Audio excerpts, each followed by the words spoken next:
여러분 안녕하십니까. 8월 3일 주일 넘치는 우리 교회 매일 묵상 시작하도록 하겠습니다. 오늘 본문 말씀은 요한계시록 21장 22절부터 22장 5절까지 말씀입니다.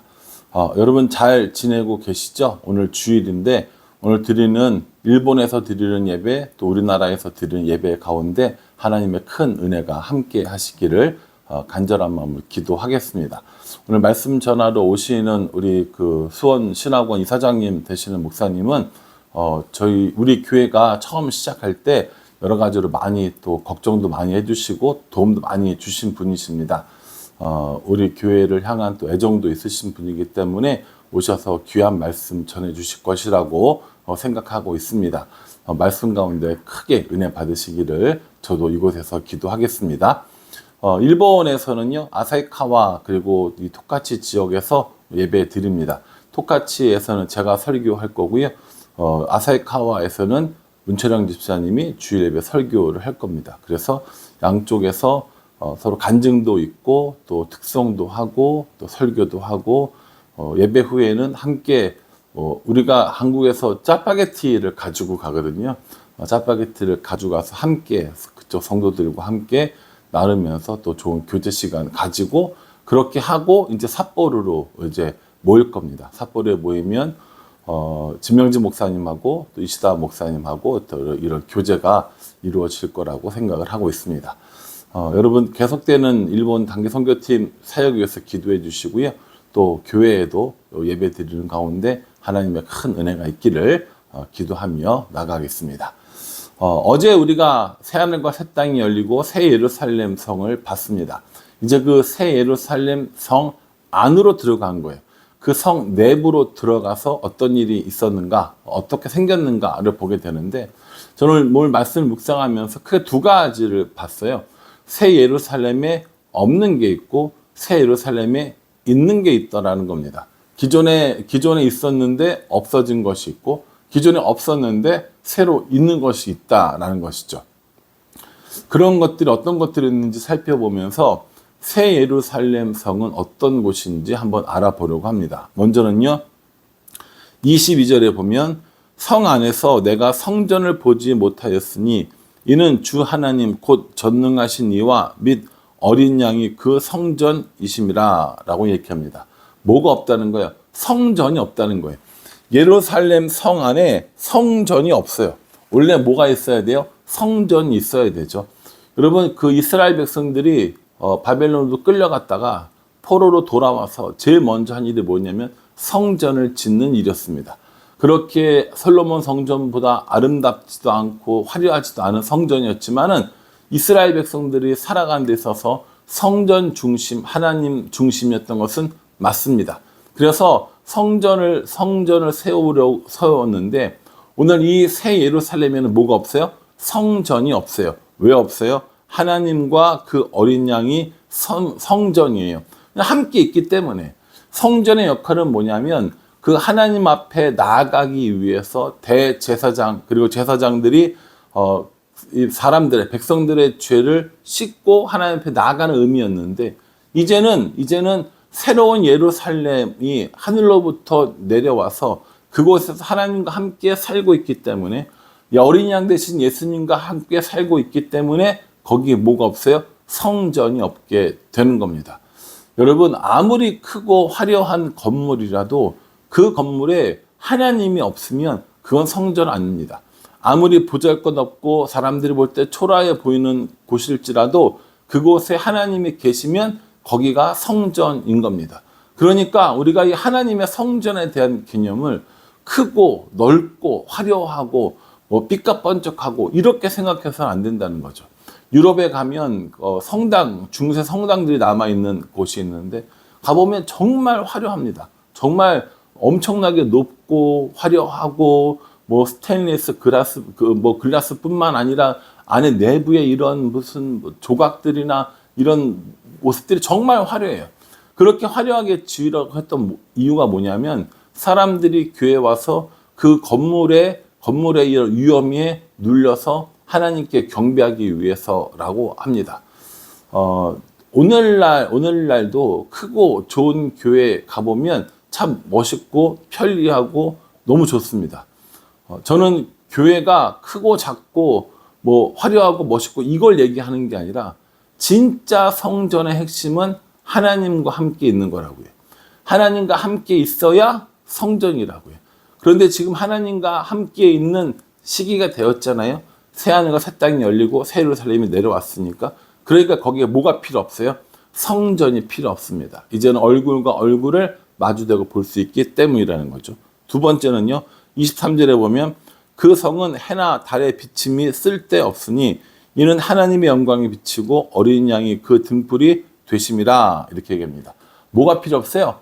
해나 달의 비침이 소용이 없다라는 겁니다. 해가 떠야 하고 달이 비쳐야 하는 거죠. 해가 없고 달이 없으면 사람들은 살 수 없습니다.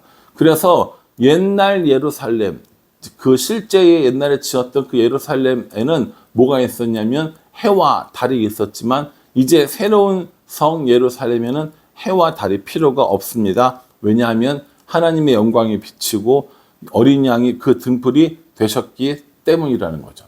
참 대단하지 않습니까, 여러분? 이 해도 달도 필요 없는 하나님의 영광과 어린 양이 등불되는 그곳이 어디라는 거예요? 새로운 예루살렘이라는 겁니다. 또요, 25절에 보면요, 25절에 낮에 성문들이 도무지 닫히지 아니하리니 거기에는 밤이 없음이라 이렇게 얘기합니다. 성문이 닫히지 않는 이유가 뭐 때문이라는 거예요? 밤이 없다라는 겁니다.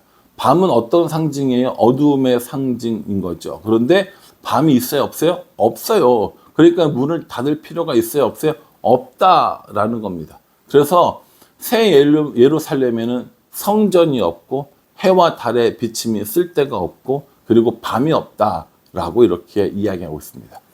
그렇게 영광스러운 곳이 어디라는 겁니까? 새 예루살렘이라는 거죠. 그 반면에 새 예루살렘에 있는 것이 있다라는 겁니다. 그 22장에 나오는데 1절에 보면요. 또 그가 수정같이 맑은 생명수의 강을 내게 보이니 하나님과 및 어린 양의 보좌로부터 나와서 이렇게 얘기합니다. 뭐가 있다라는 거예요? 생명수 강이 있다는 겁니다. 옛날에 있었던 원래 예루살렘에는 생명수 강이 있었어요? 없었죠. 그런데 오늘 새 예루살렘에는 뭐가 있습니까? 생명수 강이 있습니다. 여러분 생명수의 목적은 뭐예요? 생명을 주는 거죠. 목마름을 적셔주는 역할을 하는 겁니다. 저도 이렇게 목이 마르면 물을 먹습니다. 물을 먹으면 어때요? 갈증이 해소되고 살아날 것 같은 거죠. 새 예루살렘에는 뭐가 있다라는 거예요? 생명수의 강이 있어서 하나님과 및 어린 양의 보좌로부터 나온다 이겁니다. 그 생명수의 강의 근원이 어디예요? 하나님과 및 어린 양의 보좌로부터 물이 나와서 우리가 어떻게 합니까? 그 물을 마시고 산다라는 겁니다. 그 물에 흡족하게 되는 거고 그 물에 만족하게 되는 거예요. 완벽한 도시로서의 이런 예루살렘 성을 보여주는 거죠. 하나님이 함께 계셔서 성전도 없고 또 해와 달의 비침도 소용이 없고 밤도 없고 생명수의 강이 흐르는 이런 곳, 여기가 어디라는 거예요? 여기가 새 예루살렘이라는 겁니다. 뿐만 아닙니다. 22장 2절에 보면요. 길 가운데로 흐르더라. 강 좌우에 생명나무가 있어 12가지 열매를 맺되 달마다 그 열매를 맺고 그 나무 잎사귀들은 만국을 치료하기 위하여 있더라. 이렇게 얘기해요. 12가지 열매를 맺는 생명나무가 있어요. 생명나무가 있어요. 이 생명나무는 무엇을 위한 거겠습니까? 생명을 위한 거겠죠. 그러니까 이 생명나무가 있는 한 죽음이 있어요? 없어요? 없다니까요. 그의 잎사귀는 뭐래요? 만국을 치유하게 있대요. 그럼 아픔이 있어요? 없어요? 없다니까요. 이런 것들을 다 치유하고 죽음을 없애기 위해서 뭐가 있다는 겁니까? 생명나무가 있다라는 겁니다. 우리는 생명나무를 잃어버렸어요.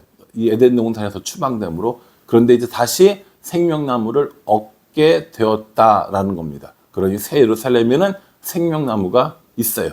또요, 뭐가 있냐면 3절에 보면 다시 저주가 없으며 하나님과 그 어린 양의 보좌가 그 가운데 있으리니 그들의 종이 그를 섬기며 이렇게 얘기해요. 뭐가 있대요? 하나님과 그 어린 양의 보좌가 있다고 얘기합니다. 그러니까 뭐 한다는 겁니까? 하나님과 함께 있게 되는 거죠. 그러니까 새 예루살렘은 공간적인 의미가 아니라고 그랬어요. 새 예루살렘은 거룩한 백성들을 의미하는 거고요. 새 예루살렘은 하나님과 함께 있는 곳을 의미하는 겁니다. 그러니까 성전이 필요 없는 거예요.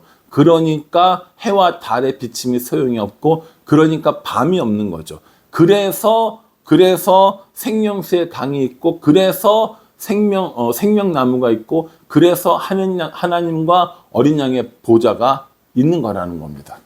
야, 참, 여러분 어떠세요? 이 이야기가 정말 1세기 그리스도인들에게 소망이 되지 않았겠습니까?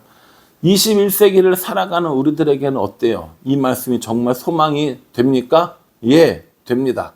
한국에 있는 하나님을 알지 못하는 사람들에게 이 말씀이 소망의 말씀이 되기를 바랍니다. 일본 땅에 하나님을 알지 못하는 많은 영혼들에게 이 말씀이 소망의 말씀이 되었으면 좋겠어요. 그래서 하나님께서 그들과 함께 있음을, 하나님께서 우리들과 함께 있음을 알게 되고, 정말 영원히 변하지 않을 새 예루살렘을 소망하는 이 우리의 삶이 이러한 삶이 되었으면 좋겠습니다. 이 땅에서 사는 일들은 여러 가지 환난과 핍박과 고난과 아픔들이 있음이 분명합니다. 그러나 그 모든 것들을 이겨내고 그 모든 것들이 끝나는 새 예루살렘이 도래하게 될 때 우리에게 이러한 것들이 있고 이러한 것들이 없고 이러한 놀라운 새 예루살렘이 생긴다라는 것이죠. 여러분 어떠세요? 이 말씀이 소망이 되십니까? 예, 저는 큰 소망이 됩니다. 여러분들에게도 소망이 되었으면 좋겠고, 우리나라에 있는 사람들에게도 또 일본 땅에 있는 사람들에게도 이 말씀이 정말 소망이 되었으면 좋겠습니다. 이곳에 와서 사람들을 만나고 복음을 전하고 오늘 또 예배를 드리고 이렇게 할 텐데, 이 예배가 우리들의 이 단기 선교가 이 땅에 있는 사람들에게 하나님의 소망을 전해주는 일이었으면 좋겠어요. 그래서 우리를 통하여서 사람들이 하나님을 알고 예수님을 만나는 일들이 있었으면 좋겠습니다. 그렇게 될 때 진짜 하나님의 나라, 진짜 새로운 예루살렘이 우리에게 조금 더 가까이 오는 것이 아닐까라는 생각을 해봅니다. 여러분 주일 예배 통하여서 은혜 받으시고요. 오늘 이 말씀을 통하여서 소망을 가지시길 바라고요. 일본 단기 선교에 함께 기도로 동참하심으로 말미암아 사명을 감당하는 우리가 되었으면 좋겠습니다. 단기 선교팀 모두들도 하나님의 은혜 가운데 살아가면서 하나님께서 주시는 이 사명과 소망을 잘 일본 사람들에게 전하며 그렇게 사역하도록 하겠습니다. 오늘 이 주일 예배를 마치고 이제 삿포로로 돌아가면 다시 이제 기차 타고 이제 돌아가는 여정이 되는데, 그 모든 여정 가운데서도 하나님께서 여전히 우리의 소망 되어 주시고 하나님께서 우리에게 주신 바 사명을 기쁨으로 잘 감당하는 우리 모두로 살아갔으면 정말 좋겠습니다. 오늘 이 본문 말씀을 깊이 묵상하시면서요, 하나님에 대한 그리고 새로운 예루살렘에 대한 소망으로 가득 차는 우리 모두가 되기를 주님의 이름으로 축복합니다. 기도하겠습니다. 하나님, 새 예루살렘에는 성전이 없습니다. 해나 달의 비침도 없고 밤도 없습니다. 그곳에는 생명수의 강이 있고 생명나무가 있고 하나님과 어린 양의 보좌가 있다고 이야기합니다. 그 새 예루살렘을 소망하며 살아가는 우리가 되어줄 수 있도록 축복하여 주시옵소서. 그 소망을 전하는 우리의 사명을 잘 감당할 수 있도록 우리를 도와주시옵소서. 예수님의 이름으로 기도드리옵나이다. 아멘. 예, 오늘 이 말씀 잘 기억하시고요. 주일 예배 가운데 하나님의 은혜 받으시고요. 우리의 소망과 우리의 사명을 잘 기억하는 우리 모두가 되기를 간절한 마음으로 기도하겠습니다. 감사합니다.